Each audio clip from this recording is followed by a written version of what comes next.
बरदरान मिल्लत इस्लामी अस्सलामु अलैकुम व रहमतुल्लाहि व बरकातुहू। अल्हम्दुलिल्लाह अल्हम्दुलिल्लाहिल हन्नानिल मन्नान अल्लज़ी ख़लक़ल इंसान व अल्लमहुल बयान वस्सलातु वस्सलामु अला रसूलिही सय्यिदिल इंसी वल जान व अला आलिही व अस्हाबिही ज़विल खैरि वल इहसान अम्मा बअद फ़अऊज़ु बिल्लाहि मिनश शैतानिर रजीम बिस्मिल्लाहिर रहमानिर रहीम। उलाइका कतब फ़ी क़ुलूबिहिमुल ईमान व अय्यदहुम बिरूहिम मिन्हु सदक़ल्लाहु मौलानल अज़ीम। बारगाह रिसालत मुआद सल्लल्लाहु अलैहि वसल्लम में दुरूद पाक का हदिया पेश करें। अल्लाहुम्मा सल्लि अला सय्यिदिना मुहम्मदिन मअदनिल जूदि वल करम व आलिहि व अस्हाबिहिल किराम व इब्निहिल करीम व बारिक व सल्लिम सलातन दाइमतन सरमदन अबदा। फिर के गली गली तबाह ठोकरें सबकी खाई क्यों, दिल को जो अक्ल दे खुदा तेरी गली से जाए क्यों। जान है इश्क़ मुस्तफ़ा रोज़ फजूं करे खुदा, जिसको हो दर्द का मज़ा नाज़े दवा उठाए क्यों। अज़ीज़ान गिरामी वक़ार, आज पूरी दुनिया एक ऐसे आशिक़ सादिक की लिखे हुए कलाम से महजूज़ हो रही है जिसको हम इमाम अहले सुन्नत मुजद्दिद दीन व मिल्लत इमाम अहमद रज़ा ख़ान नव्वरल्लाहु मरक़दहू के नाम से याद करते हैं। अल्लाह ताला का ये बर्रे सग़ीर के मुसलमानों पर बड़ा एहसान है, बहुत बड़ा एहसान है। नबी करीम सल्लल्लाहु ताला अलैहि वसल्लम की ये ख़ास इनायात हैं। मैं ये समझता हूँ मेरे अजीज़ों कि उस वक्त में उन्होंने बेड़ा उठाया आला हज़रत इमाम अहमद रज़ा ख़ान हैं, जिस वक्त उम्मत की नैया भंवर के शिकार हो चुकी थी। एक ऐसे तूफ़ान में हम घिरे हुए थे जहाँ अक़ीदा बचाना मुश्किल था। उस वक्त हमारे अक़ीदों की हिफाजत किया अपने कलम से, अपनी ज़ुबान से, अपने अफ़राद से। 100 साल गुज़रने के बाद आज तक अल्हम्दुलिल्लाह वो ईमान की गर्मी हर सुन्नी में मौजूद नज़र आती है। हिंदुस्तान क्या, पाकिस्तान क्या, बांग्लादेश और आसपास के उर्दू ज़ुबान बोलने वाले तकरीबन मुसलमानों में एक अक़ीदे की पुख्तगी पैदा करने का काम किया। बल्कि अपने तो अपने जो अपने मकतब फ़िक्र से कोई ताल्लुक़ ही नहीं रखते, उन लोगों का भी ये कहना है कि अगर इस ज़माने में किसी के अंदर वैसा इश्क़ देखना चाहते हो जैसा सहाबा रसूलुल्लाह से करते थे, तो ये उस जमात के लोग कहते हैं वैसा इश्क़ इस ज़माने में कहीं मिलता है तो वो बरेली के इमाम अहमद रज़ा ख़ान है, जिन्होंने अपना सब कुछ रसूलुल्लाह सल्लल्लाहु अलैहि वसल्लम की ज़िंदगी के लिए, उनके कदमों के लिए अपना वक्फ़ किया था।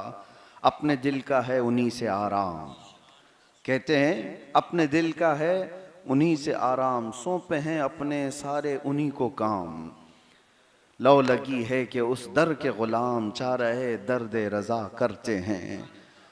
आप बहुत सारे कमालात वालों को देखे होंगे। कल ही मैं पढ़ रहा था, मिर्ज़ा गालिब भी एक बड़े शायर गुज़रे हैं, डॉक्टर इकबाल भी बड़े शायर गुज़रे हैं, दाग दहलवी एक बड़े शायर गुज़रे हैं। शायरों की एक बड़ी जमात है, लेकिन मिर्ज़ा गालिब की बहुत सारी चीज़ें मशहूर हैं।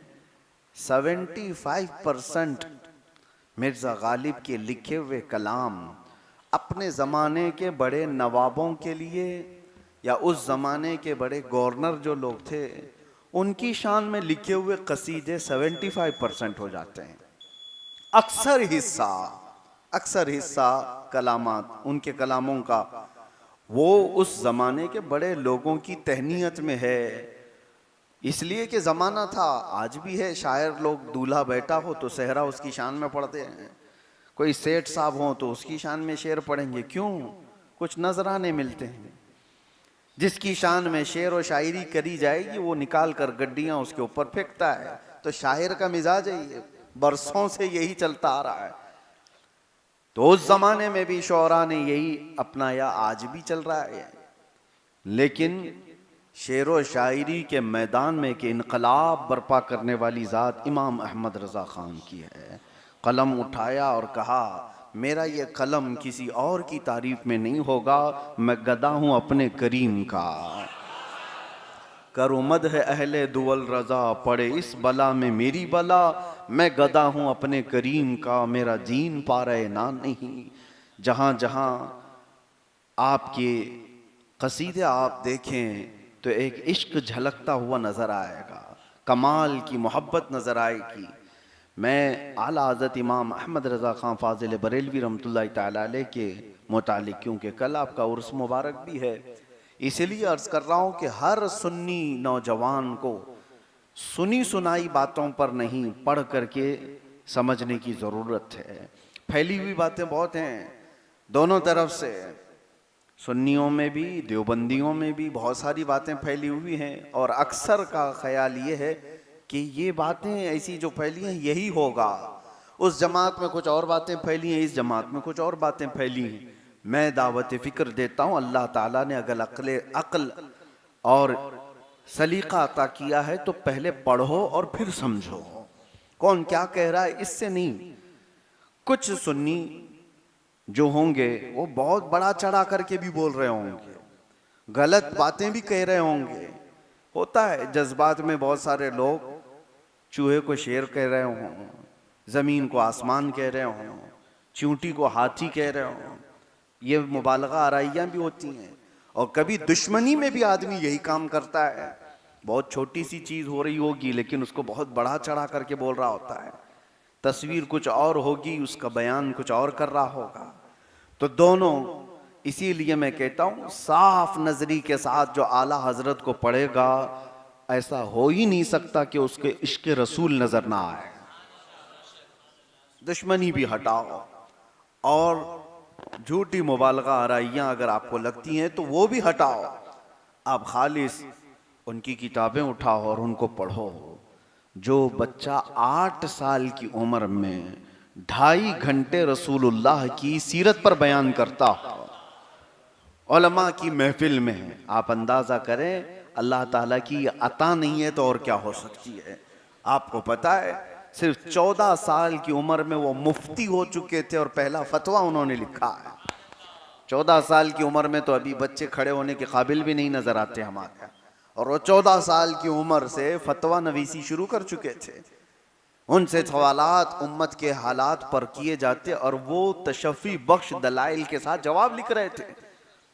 और यही काम उन्होंने अपनी जिंदगी के आखिरी वक्त तक किया, जिसकी बड़ी शाहकार हमारे सामने फतावा रज़विया की शक्ल में 30 बड़ी जिल्दों के साथ मौजूद है। जिंदगी भर उन्होंने जो लिखा।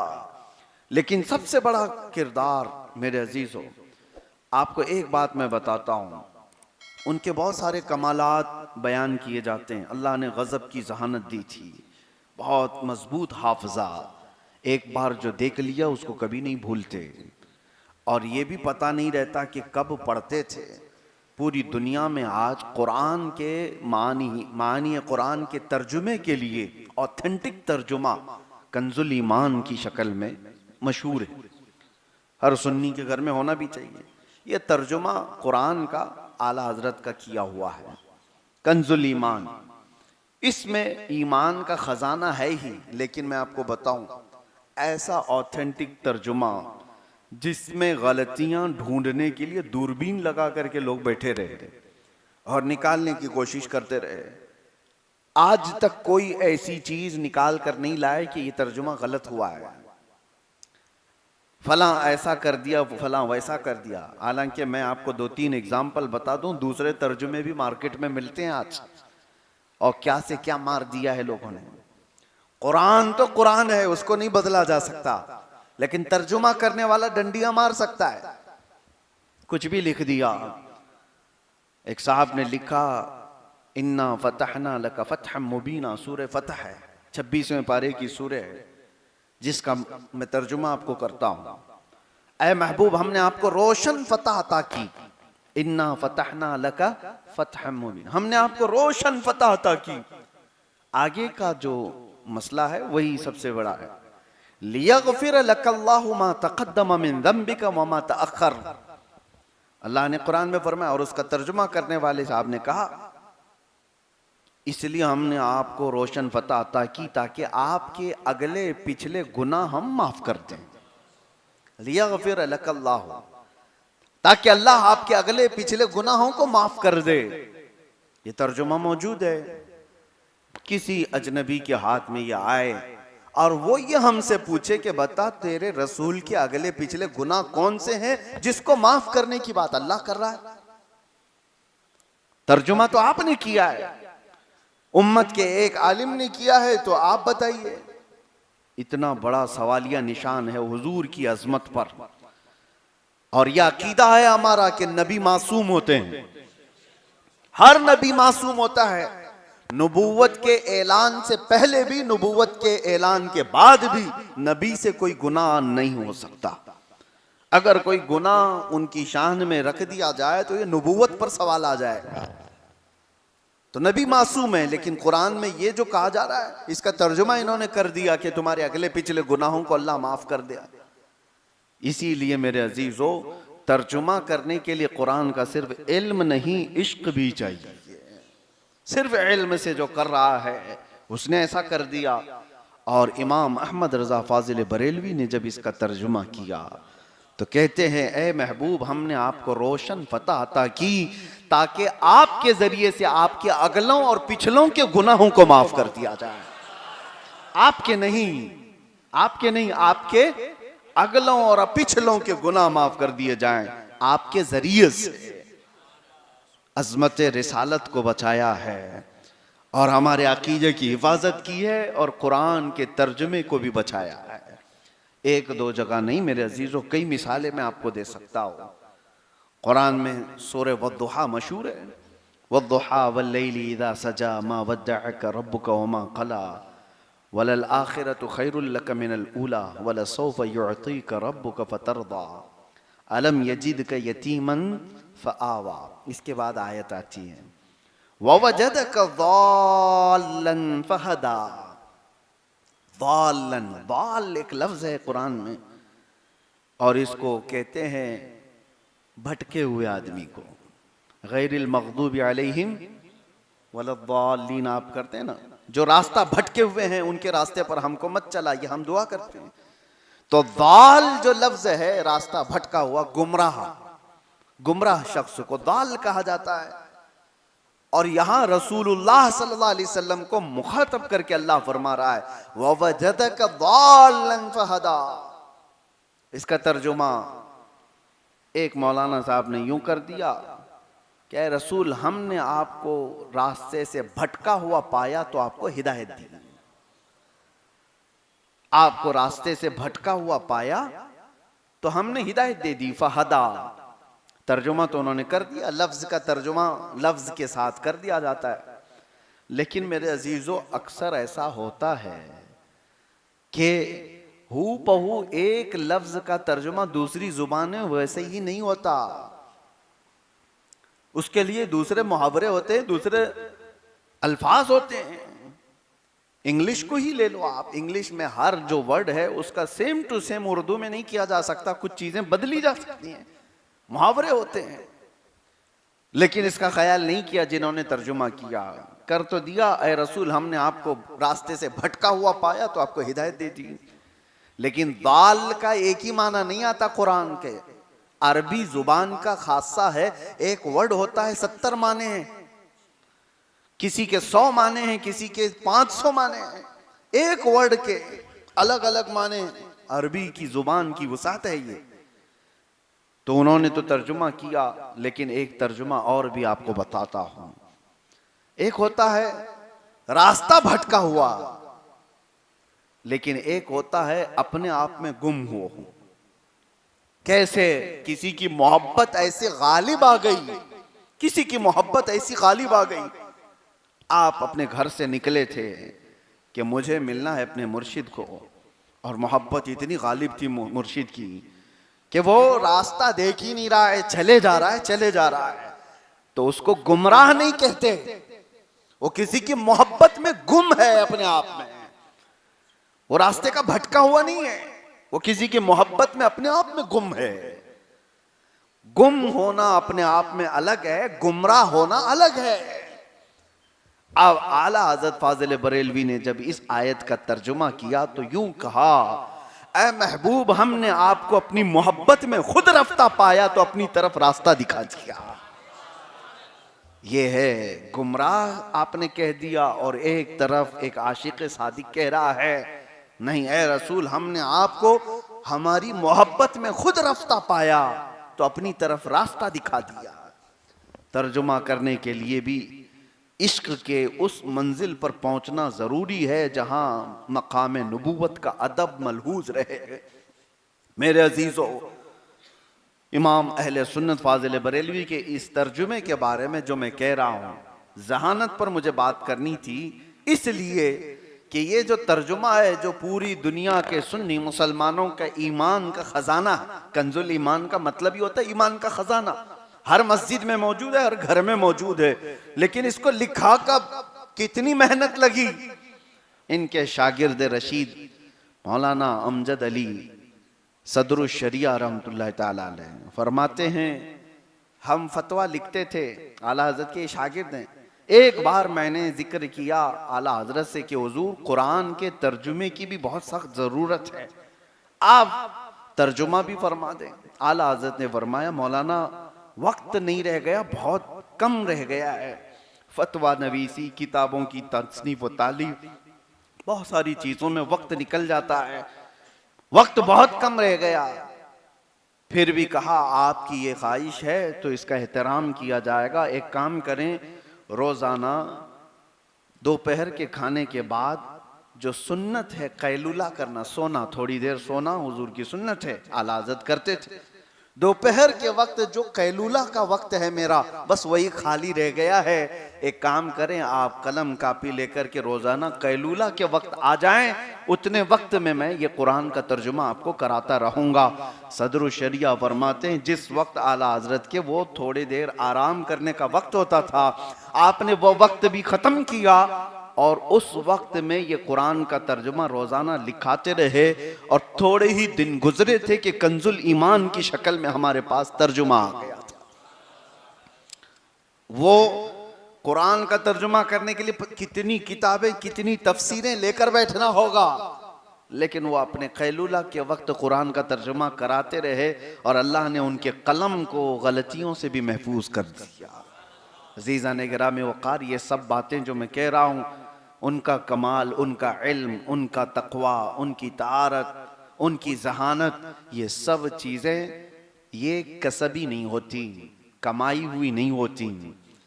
ऐसे ऐसे आपको मैं बताऊं जहानत के उनके किस्से। एक साहब मौलाना आए, काकोरवी साहब, उन्होंने हुजूर सल्लल्लाहु अलैहि वसल्लम की शान में एक मेराज का कसीदा लिखा था और उसमें काशी, गंगा जल सबके जिक्र मौजूद थे। तशबीह देने के लिए शायर कहता है कि उन्होंने कुछ अशार लिखे और आला हज़रत के पास आए और कहा, मैंने कुछ अशार मेराज के वाक़े पर लिखे हैं हुजूर की शान में। तो आला हज़रत ने पहला ही शेर पढ़ा, उसके बाद रखा, कहा कि ठीक है बैठे आप, असर की अजान हो गई। कहा नमाज पढ़ने के लिए जाते हैं। असर की सुन्नत पढ़ी और असर की सुन्नत और फ़र्ज़ के बीच में कितना वक्त मिलता है, उसमें आला हज़रत ने मेराज का कसीदा लिखना शुरू किया। फ़र्ज़ नमाज हो गई और उसके बाद आए, असर के बाद बैठे, कहा कहाँ है काकोरवी साहब। उनको बुलाया गया कि आइए, तो वो अपना कसीदा लेकर आए थे। आपने कहा आप रखिए और मेरा सुनिए। आला हज़रत ने अपना लिखा हुआ सुनाना शुरू किया। वो सरवरे किश्वरे रिसालत जो अर्श पर जलवागर हुए थे, नए निराले तरब के सामा अरब के मेहमान के लिए थे। हुजूर खुर्शीद क्या चमकते, चिराग मुँह अपना देखते थे। ज़ियाएँ कुछ अर्श पर आईं कि सारी कंदीलें झिलमिलाईं। हुजूर खुर्शीद क्या चमकते, चिराग मुँह अपना देखते थे। और कहते हैं मेराज का पूरा वाक़या एक शेर में समेट कर रख दिया। वही है अव्वल, वही है आखिर, वही है ज़ाहिर, वही है बातिन। उसी के जलवे उसी से मिलने, उसी से उसकी तरफ गए थे। उसी के जलवे, उसी से मिलने, उसी से उसकी तरफ गए थे। और ये कसीदे मेराज 1-2 शेर, 7-8 शेर, 10-12 शेर का नहीं, टोटल 170 शेर का था। 170 के करीब अशार आपने लिख डाले, और वो भी कितने वक्त में? असर की सुन्नत और फर्ज के बीच में। कौन करता है? किसका जहन इतना तेज दौड़ता है? इस तरह के वाकयात बेशुमार है। एक साहब आला हज़रत फाज़िल बरेलवी रहमतुल्लाह ताला अलैह के पास इस मसले को भी लेकर के आए थे। मशहूर वाकया है, अलीगढ़ मुस्लिम यूनिवर्सिटी के एक बड़े प्रोफेसर थे और वो मैथमेटिक्स में बहुत माहिर थे। उनको एक मैथ्स का फंडा समझ में नहीं आ रहा था और कई लोगों से उन्होंने हल कराने की कोशिश की, और वो जा रहे थे लंदन, ऑक्सफोर्ड, ताकि वहाँ के प्रोफेसर से इस मसले को हल कराएं। उस वक्त वहाँ पर आला हज़रत के एक शागिर्द भी मौजूद थे, सैयद सुलेमान बिहारी। उन्होंने अपने उस प्रोफेसर की बेचैनी को देखा तो कहा कि आप इतना लंबा सफ़र करने जा रहे हैं। मैंने हमारे उस्ताद मौलाना अहमद रज़ा खान साहब को मैथ्स में बहुत माहिर देखा है, चलें उनके पास भी चल करके आपका ये फंडा रखते हैं। वो हंस करके ठट्टा मार के कहने लगे, मियाँ ये मौलाना लोगों का काम नहीं है, ये रियाजी का बड़ा टफ मसला है, मैथमेटिक्स का। तो सैयद सुलेमान साहब ने फरमाया कि ठीक है, मौलाना लोगों का मसला नहीं है, लेकिन आप जिस मौलाना की बात कर रहे हैं वो कोई और मौलाना है। आप वैसे भी लंदन जा रहे हैं या जर्मनी जा रहे हैं, खर्चा तो बहुत ज्यादा है। अलीगढ़ से बरेली का खर्चा कितना है, चले एक बार इसको देख ले, ना हो तो फिर आप आगे का सफर करें। इनके इसरार पर वो प्रोफेसर आए, और ये भी उस वक्त आए थे जब शाम में असर का वक्त हो रहा है। आला हज़रत से मुलाकात किया, उनके शागिर्द भी थे सुलेमान बिहारी रहमतुल्लाह ताला अलैह। उन्होंने कहा कि एक बड़ा मसला लेकर के आए हैं और आपसे मुलाकात करनी है। तो आला हज़रत ने पूछा, बताएं क्या मसला है? तो उन्होंने कहा, ऐसे नहीं, बहुत लंबा टाइम लगेगा इसमें, आप जल्दबाजी में। तो कहा देख तो लूं। उन्होंने खोले और आप तो कहा कि ये मैथ्स का मसला है। आला हज़रत ने उंगलियां रखी, कहा इसका इससे, इसका इससे, इसका इससे, इस तरह से हो सकता है, लेकिन अभी हम नमाज पढ़ के आते हैं फिर बैठते हैं। आला हज़रत नमाज के लिए गए। प्रोफेसर कहते हैं आला हज़रत ने उंगलियों से जो करके बताया था, उनकी नमाज होने तक मेरा तो मसला ही हल हो चुका था और मैं हैरत में था। उनकी नमाज भी हो गई, वो आकर के बैठे देखते रहे और पूछा, क्या प्रोफेसर साहब हल हो गया? कहा, जो बरसों से जिसमें मैं अटका हुआ था आपके इशारों से हल हो चुका है। ये मत समझना कभी कि हर मौलाना को कि दुनिया की कुछ नहीं जानता। हाँ, अब मैं असल खुलासे की तरफ आता हूँ। कभी उनको मैथ्स में माहिर देखा, कभी उनको इल्म नुजूम में भी माहिर देखा। इल्म नुजूम क्या होता है? ये सितारों का इल्म। आज लोग सुबह सुबह उठ करके राशि देख रहे होते हैं, यह हमारे उलूम में से नहीं, लेकिन दुनिया आज इसके पीछे बहुत पागल है। सुबह ही उठते ही उनको स्टार देखने होते हैं, सितारा देखना होता है, आज कौन कहाँ बैठा हुआ है, किसको क्या कर रहा है, किसको देख रहा है। सितारों के मुतालिक एक बड़ी दुनिया है, इसको कहते हैं इल्म नुजूम। नुजूमी जो है तारों को देख करके बहुत सारी चीजें बयान करते थे, वो भी इल्म है। लेकिन हमारे यहाँ इस्लाम में उस पर यकीन करना नाजायज और हराम है। बसा औकात आदमी कुफ्र भी कर जाता है। लेकिन सितारों के जरिए से बहुत सारी चीजें की जाती हैं, रास्ते तय किए जाते हैं। मशरिक व मगरिब मालूम किया जाता था, बारिश के, धूप के औकात भी मालूम होते थे। सितारों के जरिए से नमाजों के औकात भी मालूम किए जाते थे। ये सब चीजें सितारों पर डिपेंड थी। एक मौलाना साहब, मौलाना फारूक गालिबन उनका नाम है, वो इल्म नुजूम में बड़े माहिर थे। आला हज़रत के पास आए और उन्होंने कहा कि मैं इल्म नुजूम में कुछ महारत रखता हूँ। तो आला हज़रत कुछ लिख रहे थे और बैठे बैठे आपने कहा, अच्छा मौलाना, आपके इल्म नुजूम के एतबार से आप बताएं कि बरेली में अभी बारिश कब हो सकती है। तो उन्होंने निकाला, जायचे बनाए, इस तारे का उस तारे में, उस तारे का इस तारे में, सब जो राशि होती है, जिसको आज हिंदी में अगर अलग कहा जाता है, शनि है, मंगल है, पता नहीं क्या क्या चीजें हैं, उसके अरबी में भी बहुत सारे नाम हैं, तकरीबन सब जुबानों में ये मिलते हैं। मौलाना साहब ने जायचा निकाल करके कहा, अभी मेरे इस जायचे का जो नतीजा निकला, रिजल्ट निकला, उस एतबार से अगले हफ्ते बल्कि 2 हफ्तों तक बारिश का कोई नामो निशान है ही नहीं, बारिश नहीं आएगी, क्योंकि सितारों का इल्म यही बता रहा है। आला हज़रत मुस्कुराए और उसके बाद कहा, यह आपका इल्म है, एक सवाल मैं आपसे करता हूं, घड़ी में अभी कितने बजे हैं? तो उन्होंने कहा कि 9 बज रहे हैं। कहा कि 11 बजने के लिए, 11 बजने के लिए कितने घंटे बाकी हैं? आप भी बता सकते हैं ना, 9 बज रहे हो और 11 बजने में कितने घंटे बाकी हैं? 2 घंटे। मौलाना ने कहा 2 घंटे बाकी हैं। आला हज़रत ने कहा 2 घंटे बाकी हैं पक्का?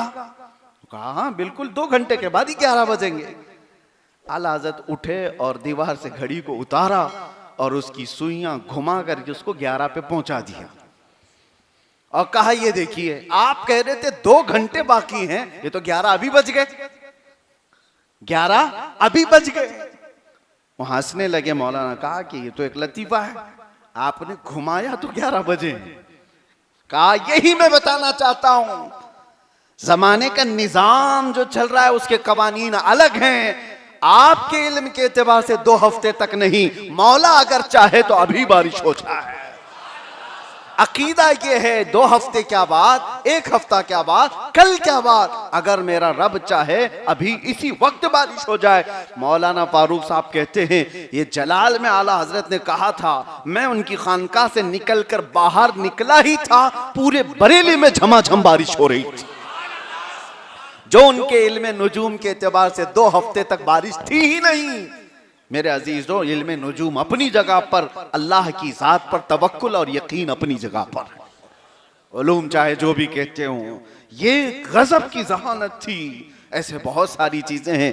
ये जुमा के मुख्तसर वक्त में उस बड़े मुजद्दिद की जिंदगी को घेरना आसान काम नहीं है, चाहे घंटों लग जाएं, रातों लग जाएं सीरत इमाम अहमद रजा पर।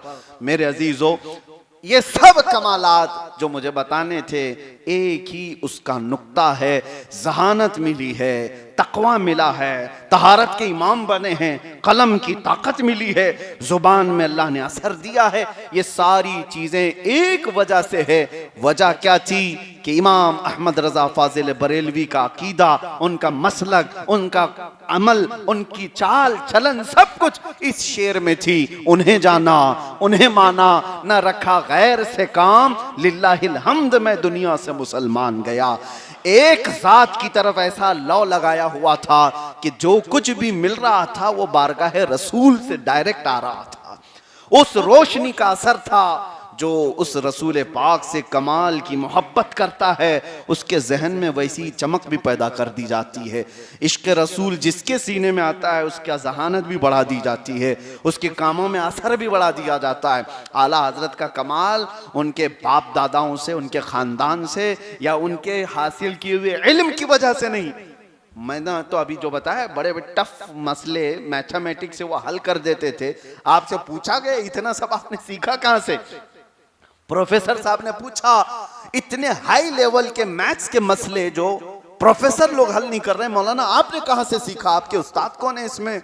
आला हज़रत कहते हैं, मेरे बाप मौलाना नकी अली खान साहब ने मुझे जमा, नफी, ज़रब, तकसीम, प्लस माइनस, मल्टीपल, ये सिर्फ 3-4 हिसाबात सिखाए थे, और बाकी जो कुछ भी आया है वो फजले इलाही से है, फजले इलाही से। बाकी कोई उस्ताद नहीं है मैथ्स में। ये सब मेरे अजीजों अल्लाह ताला की तरफ से अता किए जाते हैं। जब बंदा हुजूर का हो जाता है तो कायनात उसके कदमों में लाकर रख दी जाती है। यही बात की तरफ मैं ले जाना चाहता हूँ। आला हजरत को आला हजरत बनाने वाली चीज क्या है, कौन सी चीज है? आज हमने अपनी जिंदगी में देखा है, मुझ जैसे एक फकीर को जहाँ जाते हैं लोग आंखों पर बिठाते हैं, इज्जतों से नवाजते हैं, इस्तकबाल करते हैं। ये सब इसलिए नहीं कि कोई नेता आ रहा है, सिर्फ इसलिए कि अजमत रिसालत की बात कर रहा है, नामूस रिसालत की बात कर रहा है। अरे हमारी जिंदगी में बहुत थोड़ा सा वक्त होगा वो जिसमें हमने रसूल करीम सल्लल्लाहु अलैहि वसल्लम के नामूस की बात की या चैलेंज किया, उसका असर ये देखने को मिला। लाखों दिलों को अल्लाह ने हमारी तरफ फेर रखा है। फिर जब कोई अपनी पूरी जिंदगी को हुजूर की तरफ फना कर देता है तो फिर वो वक्त का आला हजरत बन जाता है और उसके कलाम को भी अल्लाह जिंदा रखता है, उसके नाम को भी अल्लाह जिंदा रखता है। जब लोग मेरे आका सल्लल्लाहु अलैहि वसल्लम की जात पर कीचड़ उछाल रहे थे और उस वक्त ये बातें किताबों में लिखी जा रही थी कि रसूलुल्लाह को पीठ पीछे का इल्म नहीं, रसूलुल्लाह को दीवार पीछे का इल्म नहीं, हुजूर के मुतालिक ये किताबों में आज भी छपी हुई बातें हैं। ये कहा जा रहा था उम्मती कभी अमल करते करते नबी के बराबर हो सकता है, नबी एक बड़े भाई के बराबर हैं। यह भी लिख दिया गया कि वो एक डाकिया, एक पोस्टमैन की तरह हैं। अल्लाह का पैगाम लाया, बंदों तक पहुंचाया, जैसे एक डाकिया, एक पोस्टमैन खत लाता है और फिर उसका काम खत्म हो जाता है। रसूल के बारे में ये तक कह दिया गया कि वो पोस्टमैन की तरह, एक कासिद की तरह हैं। अल्लाह का पैगाम लाया, उम्मत को पहुंचा दिया। किसी ने कहा मरकर मिट्टी में मिल गए माज़अल्लाह, जैसे सारे लोग मिल जाते हैं। कई ऐसे ख्यालात, कई ऐसे यानी वाहियात किताबों में बकी जा रही थी। उस वक्त मेरे अजीजों ईमान तजल्जुल का शिकार था। सादा लोग मुसलमान उन मौलवियों की बातें माने जो अंग्रेजों की तनख्वाहें ले करके लिख रहे थे। उस वक्त आला हज़रत के कलम ने हमारे अकीदे को संभाला और कहा ना वो मत कहो जो ये कह रहे हैं, ये कहो सरवर कहूँ कि मालिक व मौला कहूँ तुझे, बाग़े खलील का गुले ज़ैबा कहूँ तुझे, हैरान हूँ मेरे शाह मैं क्या क्या कहूँ तुझे, लेकिन रज़ा ने ख़त्म सुखन इस पे कर दिया, खालिक का बंदा खल्क का आका कहूँ तुझे। रसूलुल्लाह के लिए अकीदा सिखाया।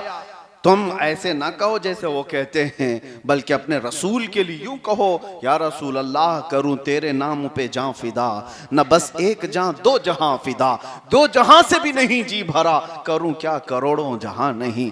हुजूर के लिए जीना सीखो।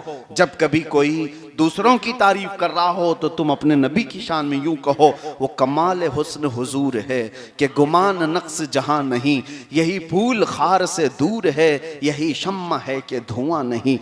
आप पूरा मशहूर ज़माना सलाम पढ़ते होंगे, मुस्तफ़ा जाने रहमत पे लाखों सलाम, शम्अ बज़्म में हिदायत पे लाखों सलाम। इसमें एक एक अज़ू पर हुजूर के किसी ने ऐसा नहीं किया। रसूलुल्लाह के एक एक पार्ट, बदन के हिस्से के मुंह पर आपने सलाम लिखा है और उसकी तासीर बताई। रसूलुल्लाह की निगाहों की बात आई तो कहा जिस तरफ उठ गई दम में दम आ गया। उस निगाह इनायत पे लाखों सलाम। उस इमाम से पूछो रसूलुल्लाह के कान मुबारक कैसे थे, तो कहते हैं दूर और नजदीक के सुनने वाले वो कान, काने लाले करामत पे लाखों सलाम। अरे रसूलुल्लाह की ये भवें कैसी थी, तो कहते हैं जिनके सजदे को मेहराबे काबा झुकी, उन भवों की लताफत पे लाखों सलाम। और पेशानी मुबारक कैसी थी, तो कहते हैं कि जिसके माथे शफाअत का सहरा रहा, उस जबीने सआदत पे लाखों सलाम। रसूलुल्लाह के हाथ कैसे थे, तो कहते हैं हाथ जिस समत उठा गनी कर दिया, मौजे बहरे समाहत पे लाखों सलाम। अरे रसूलुल्लाह की जुबान कैसी थी, आला हज़रत कहते हैं वो जुबान जिसको सब कुन की कुंजी कहें, उसकी नाफिज हुकूमत पे लाखों सलाम। पेट मुबारक, शिकम मुबारक कैसे, कहते हैं कुल जहां मिल्क और जौ की रोटी ग़िज़ा, उस शिकम की क़नाअत पे लाखों सलाम। अरे हुजूर के कदम कैसे थे, कहते हैं खाई कुरान खाके गुजर की कसम, उस कफ़े पा की हुर्मत पे लाखों सलाम। और इतना ही नहीं, हर चीज को, आपके सीने मुबारका को, आपके आलो अतहार पर, आपके असहाब पर, सब पर सलाम भेजा। और आखिर में फिर ये भी कहा एक मेरा ही रहमत में दावा नहीं, शाह की सारी उम्मत पे लाखों सलाम। ये सलाम मकबूल बारगाह रसूल है। इसीलिए मेरे अजीजों, आला हजरत को पढ़ करके समझो, सुन करके नहीं। जब पढ़ करके समझोगे तो तुम्हारा रुआं रुआं बोलेगा कि नहीं, किसी ने हमारे दिल में ऐसा पिलाया है। फिर तुम्हें किसी की बात सुनने की जरूरत ही नहीं, तुम्हारी जुबान से बेइख्तियार ये जुमला निकलेगा, डाल दी कल्ब में अजमत मुस्तफ़ा, डाल दी कल्ब में अज़मत मुस्तफ़ा सैयदी आला हजरत पे लाखों सलाम। बाकी रही बात, नफरत करने वाले हर जमाने में रहे, रसूलुल्लाह को गालियां देते हैं, सहाबा को गालियां देते हैं, औलिया को गालियां देते हैं, आला हजरत को गालियां देने वाले भी रहे अपने जमाने में भी और बाद में भी, लेकिन उससे होता कुछ नहीं। सूरज पर थूकने वाले अपने मुंह पर ही थूकते हैं। सब उनसे जलने वालों के गुल हो गए चिराग, अहमद रजा की शम्मा फरोजा है आज भी। इंशाअल्लाह ये सुबह क़यामत तक रहेगी। वजह क्या है?